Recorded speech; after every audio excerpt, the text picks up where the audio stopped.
अब मैं आता हूँ अब मेरे पहले टॉपिक पे कि हमारे व्यक्तित्व पे, हमारे आज पे, हमारे बचपन का कितना महत्व होता है। तो जैसा कि हम सभी लोग जानते हैं और ये अक्सर कहा भी जाता है कि बचपन में दिमाग हमारा एक कच्चे घड़े का होता है, उस पे जो कुछ भी लिख दिया गया वो छप जाता है।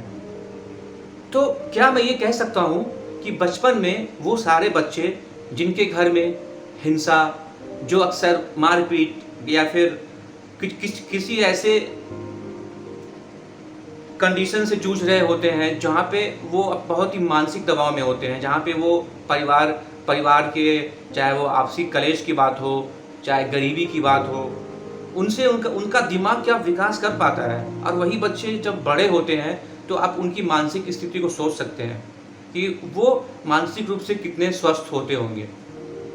अब अगर ऐसे ही आप किसी भी बच्चे की आज की स्थिति को अगर आप तुलना करेंगे तो मैं यही कहूँगा कि आप उसके बचपन में जाइए। किसी भी बच्चे को, खुद को, चाहे किसी भी इंसान को अगर आप जज करते हो तो मैं यही कहूँगा कि सबसे पहले आप उसके बचपन को जानना सीखो कि उसका बचपना कैसा था। क्या उसका बचपना भी ऐसा ही था जैसा वो आज के जीवन में है? तो कहीं ना कहीं आपको ये जवाब मिलेगा कि नहीं, उसका बचपना ऐसा नहीं था, उसका बचपना नॉर्मल इंसान की तरह नहीं था। शायद इसीलिए उसका जीवन आज के समय में उसके लिए मुश्किल है। वो इंट्रोवर्ट है, वो काफ़ी परेशान रहता है, वो हंसता नहीं है, वो अपने में मगन रहता है, वो लोगों से सोशलाइज नहीं हो पाता है, वो दोस्त नहीं बना पाता है। और ऐसा नहीं है कि वो परेशान नहीं रहता है, वो परेशान होता है, वो अंदर ही अंदर कुंठित होता है कि मुझे मेरा बचपन कैसे मिला।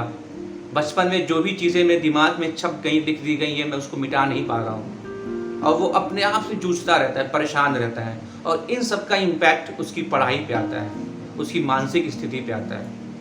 पर ये छोटी छोटी चीज़ें जो हैं वो हम इग्नोर कर देते हैं, हम इस पर ध्यान नहीं देते। और आप लोग भी इस वीडियो के माध्यम से मैं यही संदेश देना चाहता हूँ कि किसी भी इंसान को अगर आप जज करते हो, किसी भी इंसान के व्यक्तित्व को अगर आपको देखना है तो आप उसके बचपन पे जाओ। अगर आप कहीं से भी उसके बचपन का इनपुट ले पाते हो तो आप समझ पाओगे कि वो इंसान आज के समय में ऐसा क्यों है। और ये आप प्रैक्टिकली करके देखना, फिर आप मेरी बात को मानना।